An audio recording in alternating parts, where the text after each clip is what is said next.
اجرکم علی اللہ، اجرکم علی اللہ، اجرکم علی اللہ، اجرکم علی الزہرا۔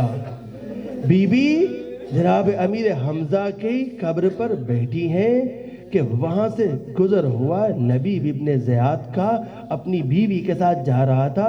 اس نے دیکھا کہ بنت پیغمبر بیٹھی ہیں، کہا بیوی سے جاؤ، جا کے بیوی سے پوچھو کہ دربار میں گئی تھی کیا بنا؟ یہ اس کی بیوی آئی، آگے پوچھا کہ میرا شوہر کہتا ہے آپ دربار میں گئی تھی، کیا مسلمانوں نے آپ کو آپ کا حق دے دیا؟ کہا نہیں، مسلمانوں نے مجھے میرا حق نہیں دیا۔ یہ واپس آئی، شوہر نے کہا جا پوچھ کیا دلیل ہے کہ خلافت علی کا حق ہے؟ سنیے گا کہ علی خود کیوں نہیں اٹھے، ایک دلیل بی بی نے بھی دی ہے۔ کیا دلیل ہے آپ کے پاس کہ خلافت علی کا حق ہے؟ تو بی بی نے کہا انسیتم الغدیر، کیا تم بھول گئے ہو کہ غدیر میں رسول خدا نے میرے شوہر کا ہاتھ کھڑا کر کے کیا کہا تھا؟ کہا نہیں بھولے۔ اس کے شوہر نے کہا جا کے دوبارہ سوال کر، اگر علی کی خلافت پر دلیل غدیر ہے تو علی خود اٹھ کر قیام کر کے اپنا حصہ کیوں نہیں لے لیتے؟ سنیے گا بی بی نے کیا جواب دیا، آنے والی نسلوں تک کے لیے ذہنوں کو کھول کر رکھ دیا۔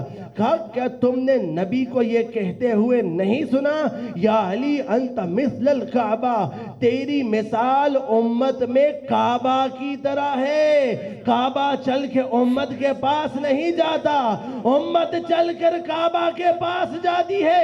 علی ایسا امام نہیں ہے کہ اپنی بیعت کے لیے تمہارے پیچھے بھیڑے، تمہیں چاہیے تم علی کے پیچھے جاؤ۔ اجرکم علی اللہ، اجرکم علی اللہ۔ بس سزاداروں، آپ نے گریہ کیا، میرا دل ہے کہ ایک روایت آپ کی خدمت میں پیش کروں اور بس اجازت چاہوں۔ کل عرض کیا تھا، کیا ہوا؟ دشمن نے دروازہ جلا دیا۔ ارادہ کیا کہ اگر یہ بی بی اب زیادہ دیر زندہ رہی تو یہ اسی طرح شمع ہدایت جلاتی رہے گی، لہٰذا اب اس شمع ہدایت کو گل ہو جانا چاہیے۔ کیا کیا؟ دشمن نے دروازے پر آگ لگائی، یہ جلتا دروازہ سیدہ پر گرا، سیدہ کا محسن شہید ہو گیا۔ علی کے گلے میں رسی ڈالی، کھینچتے ہوئے لے کر گئے، اور جب یہ واقعہ ہوا تو یہ پہلا شخص مدینے میں موجود نہیں ہے، واپس آیا، آگے کہتا ہے دوسرے سے، میں نے سنا ہے تو نے سیدہ کا در جلایا؟ کہا ہاں۔ سیدہ کا محسن شہید ہوا؟ کہا ہاں۔ کہا سیدہ جلتے دروازے کے نیچے آئی؟ کہا ہاں۔ کہا میں نے سنا ہے سیدہ نے بڑی مقاومت دکھائی تھی، علی کا دامن ہاتھ میں پکڑ لیا تھا، سیدہ علی کو چھوڑنے کے لیے تیار نہیں تھی؟ کہا ہاں۔ سیدہ نے بہت مقاومت دکھائی، سیدہ علی کو چھوڑنے کے لیے تیار نہیں تھی۔ یہ کہتا ہے پھر بتا تو نے سیدہ کا ہاتھ کیسے چھڑوایا؟ تو نے سیدہ کا ہاتھ کیسے چھڑوایا؟ اجرکم علی اللہ، اجرکم علی اللہ۔ تو نے سیدہ کا ہاتھ کیسے چھڑوایا؟ اجازت دیں، اجازت دیں کہ اس کو مکمل کروں۔ کہتا بتا تو نے سیدہ کا ہاتھ کیسے چھڑوایا؟ یہ کہتا ہے میرے پاس میرا غلام کنفس کھڑا تھا، میں نے دیکھا کہ اس کی کمر بند میں تازیانہ موجود ہے، میں نے تازیانہ نکالا، ہوا میں لہرایا، سیدہ کے ہاتھ پر مارا۔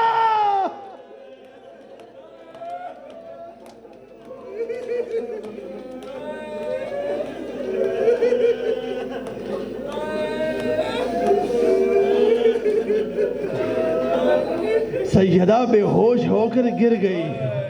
اجرکم علی اللہ، اجرکم علی الزہرا۔ سیدہ بے ہوش ہو کر گر گئی۔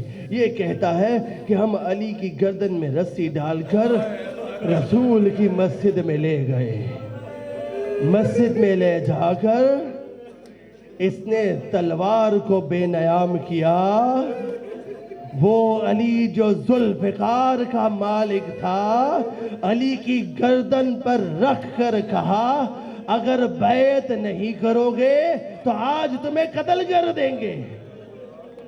اجرکم علی اللہ، اجرکم علی اللہ، یہ کہتا ہے کہ وہ سیدہ کہ جو ابھی تازیانہ کھا کر فرش پر گری تھی، ابھی ہم علی سے ہم کلام تھے، کیا دیکھا؟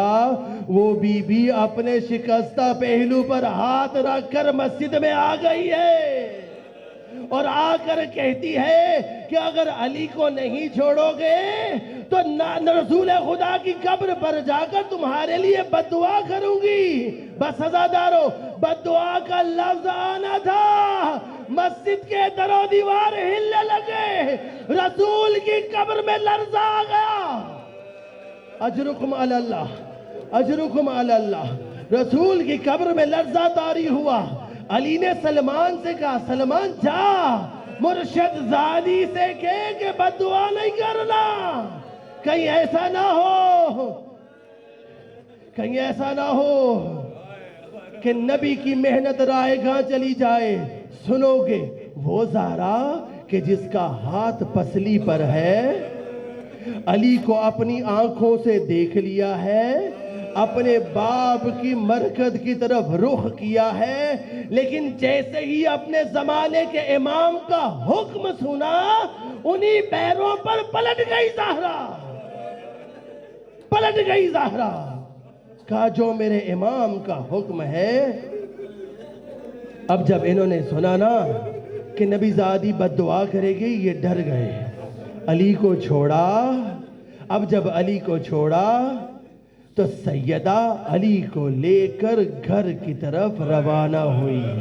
میں ہاتھ جوڑ کر عرض کروں گا سیدہ، آپ کا محسن شہید ہوا، آپ کی پسلیاں ٹوٹی، سیدہ آپ کو تماچا پڑا، آپ کے ہاتھ پہ تازیانہ مارا، لیکن سیدہ آپ اپنے زمانے کے امام کو تلوار کے نیچے سے نکالنے میں کامیاب ہو گئی، لیکن کربلا چلیے آپ کی بیٹی زینب کبریٰ، اجرکم علی اللہ، آپ کی بیٹی زینب کبریٰ ماں جایا تلوار کے نیچے ہے، 70 قدم سے اپنے ماں جائے کو دے۔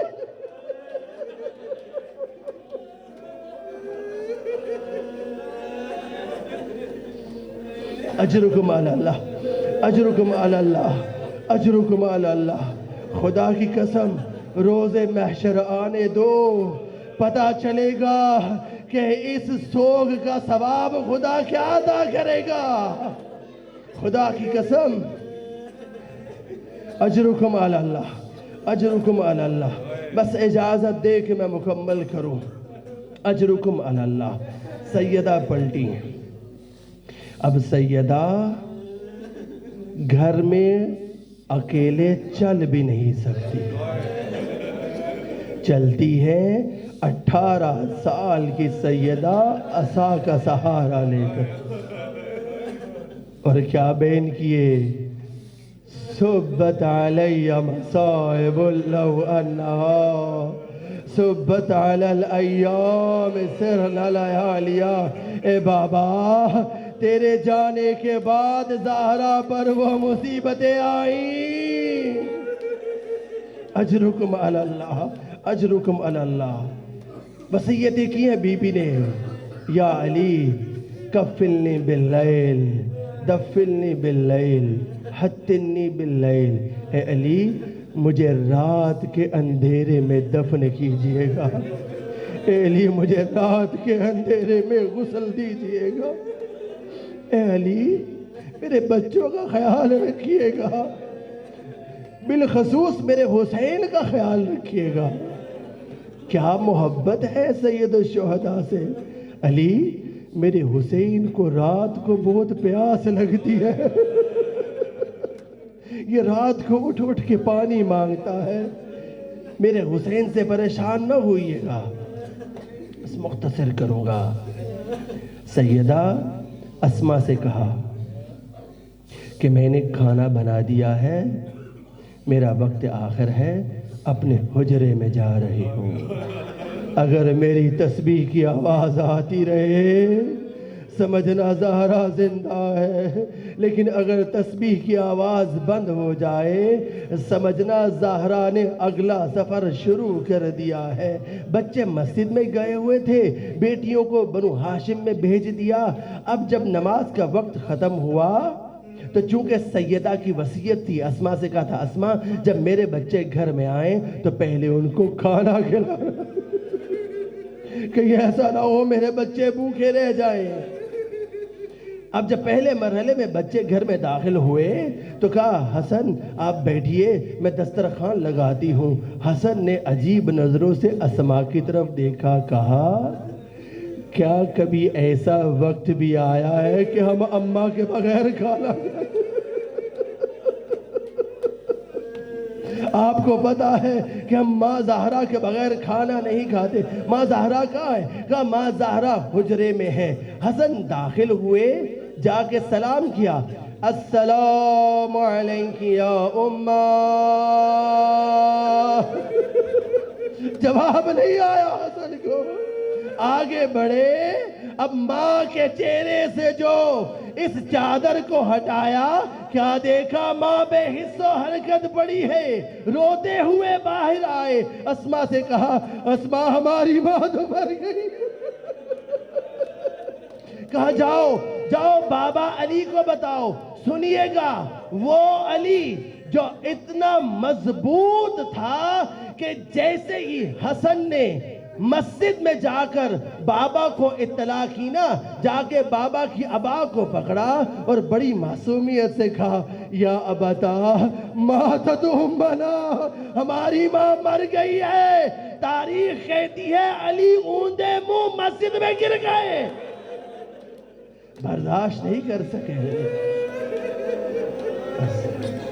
اجرکم علی اللہ۔ گھر پہنچے، غسل و کفن دیا، بندے کفن باندھنے کا وقت آیا، بچوں سے کہا آؤ آ کے ماں کا آخری دیدار کر لو، اللقاء فی الجنہ، اب جنت میں ملاقات ہوگی۔